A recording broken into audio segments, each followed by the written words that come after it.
She was a 2-year-old little girl living in Spokane with her mom and her stepfather, and she died of child abuse-related injuries. The only thing we ever knew about Vanessa for a long time was through her autopsy, and it's just a horrific way to learn about a child's life. And we had a gentleman in our town named Bill Belkowski who basically said, "Not in my backyard. This is not okay.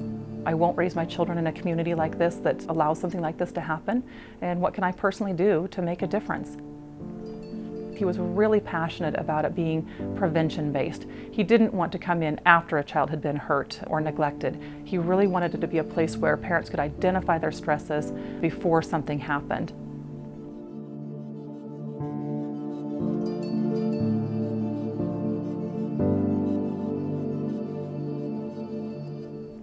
We really want to make sure that children in our community have a place to turn when their parents are dealing with some kind of a crisis. And we also want to be there to support our families. So whether that's parent education or crisis counseling or things like that, we know that we need to do that holistically with the whole family. We give out diapers and formula once a month to families in need. We teach parenting classes, and we do what we call emergency respite care. We had a brand new mom call that had never used the nursery before, and she had a 4-year-old little boy who was autistic and just needed a safe place for him. We just invited her into our playroom to sit and visit with us. We learned a lot about this mom and really broadened my horizons about what a crisis looks like to a family, that it's so different for every person. So at the end of that visit with us, she and this little guy went home. She promised that if she needed us again, she would call, and she did.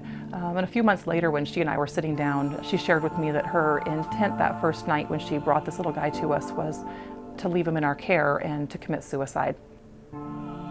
I know that we make a huge, huge impact in families' lives, and we change them. And there have been so many kids who grow up and just are able to say that they had somewhere that they could go that was fun and that people were always nice to them. And because parents feel supported, and I know that what I'm doing every day changes people's lives. The Vanessa Behan Crisis Nursery is 100% funded by the community.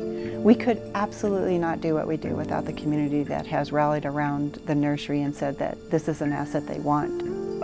We are protecting up to 20 kids on a daily basis, but the need is much greater than that. This last year, we turned away 2,000 children. It's devastating for one of our staff members to have to turn away a family, especially when everything in their being is saying, "I think this kid needs to be here." You know, when we have to turn away a child, it's truly because we don't have the staff here to take care of them, and that's a financial thing. So we really do need all that support and all that help that we can get to reach those 2,000 kiddos. What we can offer the little kids is to really have that reprieve from whatever's going on in their life and just come here and play and not have to worry about all the stress. You know, I walked into the playroom a few months ago and they had shaving cream all over the tables and the kids were painting in it. And this little boy just took his hands and smacked them together and shaving cream just flew everywhere. And I just was standing there watching him, and he says to me, "This is the most fun I have ever had." And I thought, what a neat opportunity that we had in that moment to be here with them and to provide that really great fun experience.